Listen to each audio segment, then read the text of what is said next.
Bienvenidos y bienvenidas a esta exploración. Hoy vamos a meternos con algunos conceptos psicológicos, pero que son fundamentales para entender los conflictos personales. Vamos a ver cómo la conducta, la influencia social, la identidad y, bueno, muy importante, el prejuicio y las actitudes, cómo se conectan. La idea es tener una visión, digamos, más clara de lo que llamamos el sujeto psicológico y cómo todo esto afecta nuestras interacciones, sobre todo cuando chocamos o tenemos conflicto. También veremos un poco cómo distintas corrientes en psicología y filosofía han visto esta idea. Y sí es clave entender que no solo en términos teóricos, sino también el impacto real que nosotros percibimos, cómo tratamos a los demás y por qué a veces los conflictos se quedan ahí estancados. Y empecemos por la conducta. Hay una visión que fue muy fuerte, fue la del conductismo. Como autor tenemos a Watson, que básicamente decía, la conducta es una relación a un estímulo, algo que podemos ver y medir. En una psicología bien científica y predictiva, como si fuéramos máquinas de estímulo y respuesta. Pero esa visión, bueno, se le criticó mucho por simplificar demasiado. Dejaba fuera toda la parte simbólica, lo que pensamos, lo que sentimos, lo que significan las demás cosas. Mm, No todo es una reacción automática. Hay otras miradas, sobre todo en la psicología social, las teorías del intercambio, por ejemplo. Y estas teorías nos dicen o nos explican que ven la conducta más como algo que hacen para lograr metas, pero metas que necesitamos alcanzar interactuando con otros. O sea, no solo es individual, implica lo expresivo, lo que comunicamos sobre nosotros mismos, mucho más complejo que un simple reflejo. Y si la conducta se da en interacciones, eso nos lleva directo a la influencia, directo a cómo nos afecta que otros estén ahí o que incluso no estén, pero los imaginemos. La psicología social justamente estudia eso, cómo nuestros pensamientos, sentimientos, acciones cambian por la presencia de otros, sea real, imaginándolo o hasta implícitamente. Freud, por otro lado, decía algo parecido, que la psicología individual es desde el vamos social. O sea, siempre mete al otro en nuestra cabeza como un modelo, ya sea como rival, como ayudante, siempre está ahí. Y la influencia se nota en esas ondas o en esas uniformidades en sentir, creer, actuar, que nacen del contacto de la intención. A veces este estudio se ha enfocado mucho en lo negativo, la irracionalidad de las masas, la manipulación, como la influencia siempre fuera algo malo. Entendiendo este reflejo como una preocupación social quizás. Si hablamos de intenciones, de cómo vemos unos a otros, ahí entran los estereotipos y la identidad, temas centrales eh, de la psicología social. Las teorías del intercambio, por ejemplo, ven la conducta más como algo que hacemos para lograr metas, pero metas que necesitamos alcanzar con otros, interactuando. O sea, no es solo individual, implica lo expresivo, lo que comunicamos sobre nosotros mismos, mucho más complejo que un simple reflejo. Y si la conducta se da en interacción, eso nos lleva directo a la influencia. Más, ¿cómo nos afecta que otros estén ahí o que incluso que no estén, pero los imaginemos? La psicología social justamente estudia eso, cómo nuestros pensamientos, sentimientos, acciones cambian por la presencia de otros, sea real, imaginada o hasta implícita. Freud, por otro lado, ya decía algo parecido, que la psicología individual es desde el vamos social. ¿Qué quiere decir? O sea, siempre metemos al otro en nuestra cabeza como un modelo, como rival, como ayudante, siempre está ahí. Y la influencia se nota en esas ondas o en esas uniformidades en sentir, en creer, en actuar, que nace del contacto de la interacción. Aunque a veces este estudio se ha enfocado mucho en lo negativo, porque toma la irracionalidad de las masas, la manipulación como si la influencia siempre fuera algo malo. Bueno, si hablamos de interacción, cómo nos vemos unos a otros, ahí entran los estereotipos y la identidad, temas centrales en la psicología social, cómo organizamos la información sobre los grupos. Y bueno, entendemos los estereotipos como atajos cognitivos. Atajos que aunque el mecanismo sea universal, el contenido varía un montón dependiendo de las culturas. Y claro, esos atajos son el caldo de cultivo perfecto para el prejuicio. Un ejemplo muy típico que se menciona es el sesgo sociocéntrico en los conflictos. Tendemos a explicar los éxitos de nuestro grupo, clasificado endogrupo, por causas internas, somos buenos, y los fracasos por causas externas, mala suerte. Y por el contrario, en los otros grupos, sus éxitos se le atribuyen a suerte o trampa y los fracasos demuestran lo malo que son. Así reforzamos nuestra imagen positiva y la negativa del otro. Este es un mecanismo muy potente. Y ahí es la clave, lo que advertía Chaser. Ojo con tragarnos supuestos ideológicos como si fueran ciencia pura, porque nos impide ver cómo funcionan estos mecanismos. Esa advertencia de Chaser es muy fuerte, hay que tenerla presente. También hablemos más de la identidad, ya no es solo la familia. En la modernidad, ser ciudadano es una definición más individual, pero siempre social. Vygotsky, por ejemplo, decía que el lenguaje es social por naturaleza y que era crucial para formar la conciencia del yo. Aprendemos a ser quienes somos a través de los demás, de la comunicación.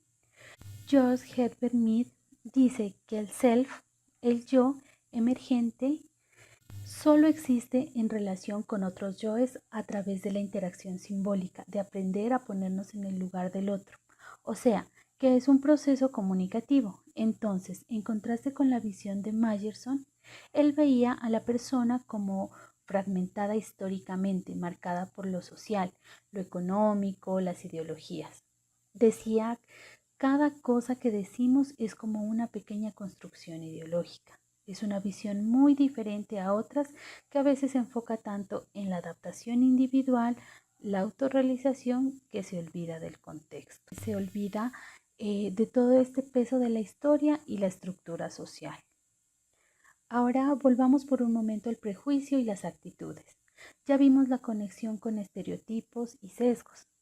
Y nos vamos a la pregunta, ¿hay otras formas quizás más sutiles en las que aparezca el prejuicio? Y sí, eso es lo preocupante porque se pueden meter hasta en la ciencia, donde buscamos objetividad. Por ejemplo, calificaciones que parecen neutras, normal versus anormal, estas categorías ya llevan una carga. Claro, también en lo que llamamos definiciones esencialistas, la idea de que los grupos tienen una esencia fija, a menudo justificada con la biología, que explica son por naturaleza, cómo uso la raza o el género teóricamente, o la crítica del atomismo psicológico, que redujo todo a pedacitos, a sensaciones, perdiendo la visión del conjunto y de su contexto. Bueno, los sesgos, ¿cómo investigamos? Estudiar solo lo fácil de medir o aceptar sin cuestionar las ideas dominantes de la sociedad. El prejuicio puede ser muy estructural, entonces, no es solo una opinión mala de alguien, está metido en las formas de pensar y de clasificar. Aquí viene otro interrogante. ¿Y las actitudes qué papel juegan? Una actitud es básicamente una postura hacia algo o hacia alguien del mundo social. Siempre la actitud en su concepto estaba más ligada al cambio social, pero luego se fue psicologizando, viéndolo como algo muy interno. Festinger, por ejemplo, habló de la disonancia cognitiva, esa incomodidad cuando se muestran ideas y chocan.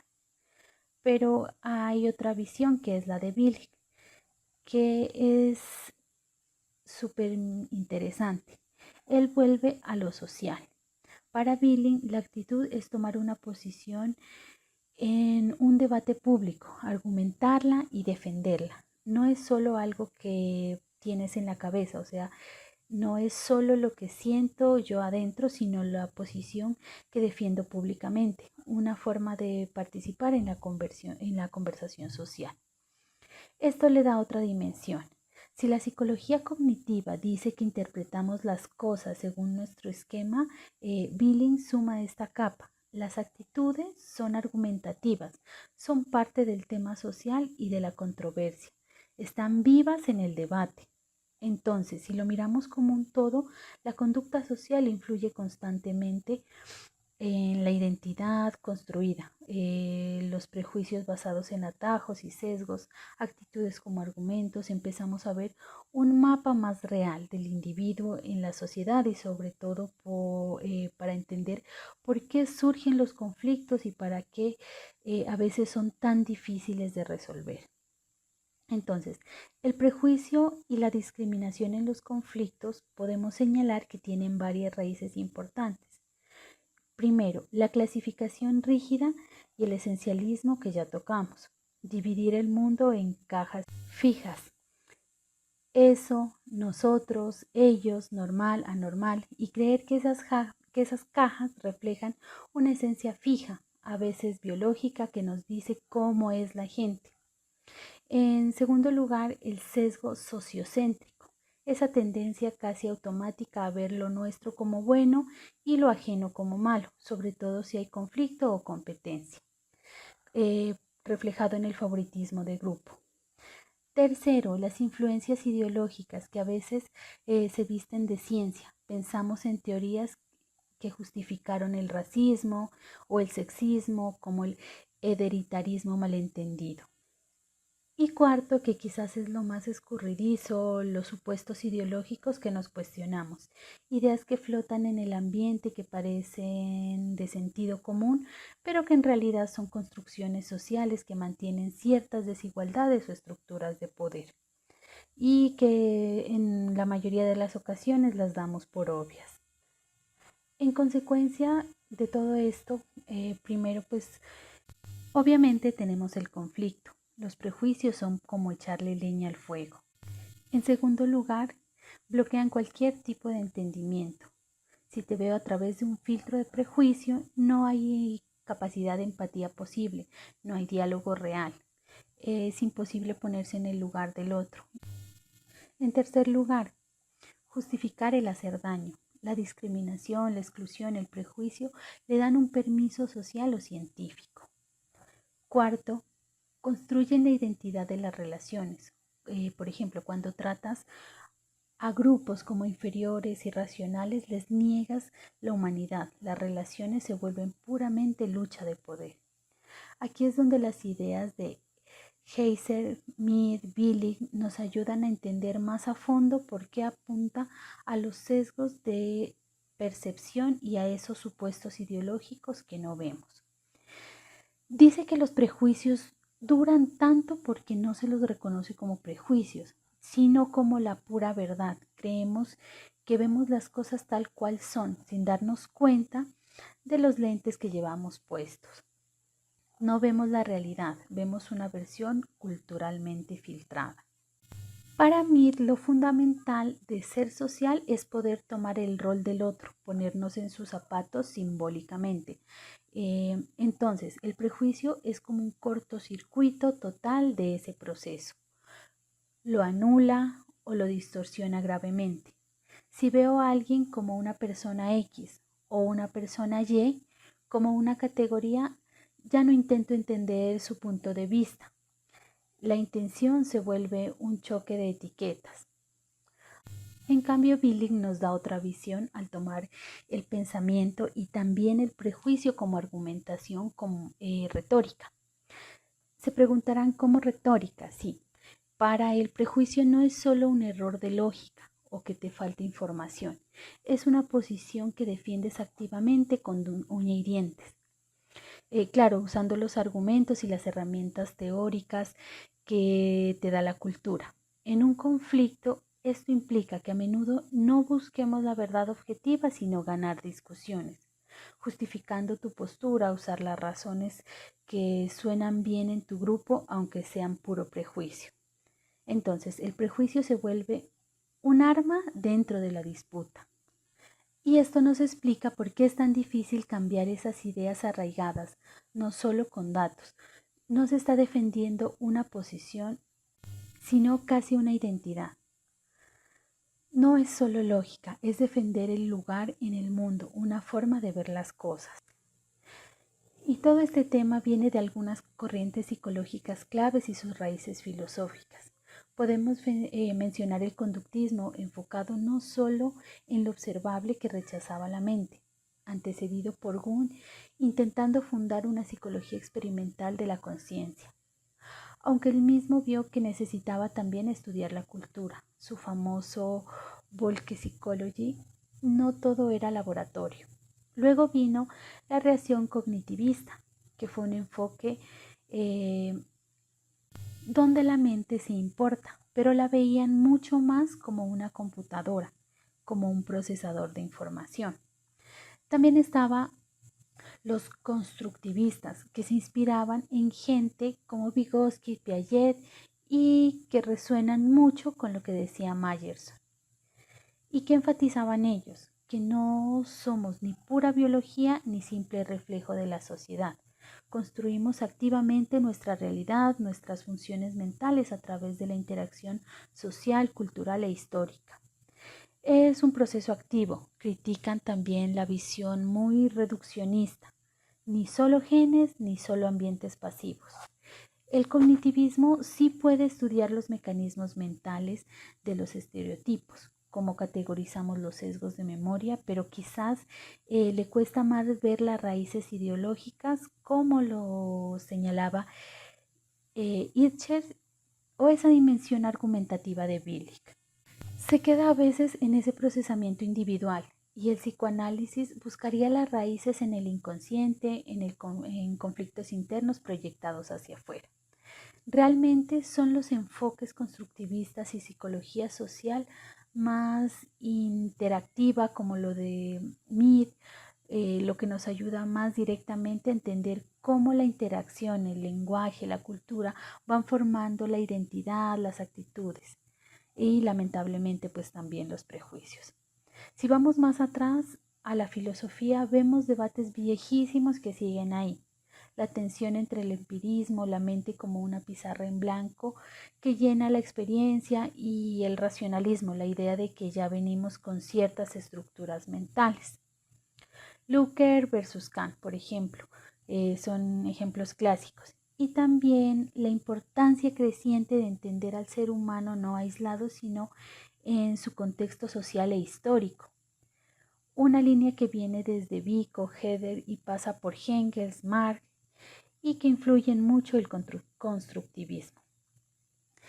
Reconocer estas raíces nos recuerda que nuestras ideas actuales no son verdades absolutas, son parte de un diálogo largo, y las tensiones entre lo individual y lo colectivo, lo universal, lo cultural, lo innato y lo adquirido, siguen súper vivas hoy al tratar de entender quiénes somos y por qué chocamos. Podemos ver que toda esta teoría que hemos visto el día de hoy es fundamental para el trabajo social, porque dentro del trabajo social está el ser humano y su contexto.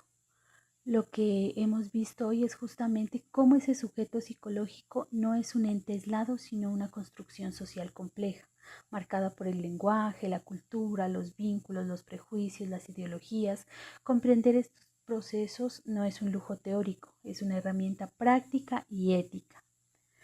Cuando trabajamos con personas, comunidades, instituciones, estamos inmersos en dinámicas de identidad de poder, estereotipos, actitudes que no siempre son visibles. En este recorrido nos permite tener una mirada, cuestionar lo que parece obvio y sobre todo no caer en explicaciones simplistas o culpabilizadoras del sufrimiento ajeno. El aporte central al trabajo social es si entendemos cómo se forman los prejuicios, cómo operan las actitudes, cómo la identidad se construye en interacciones, podemos intervenir de manera más justa, más empática y más crítica. Podemos resistir la tentación de clasificar, de reducir, de patologizar, de abrir espacios donde las personas puedan reconstruirse desde el reconocimiento y la palabra dignidad. También nos invita a revisar nuestras propias posturas, nuestros filtros, nuestras certezas, porque el cambio social también empieza por desmarcar esos prejuicios que llevamos puestos. Ahí el trabajador social tiene una tarea inmensa y profunda y sobre todo transformadora.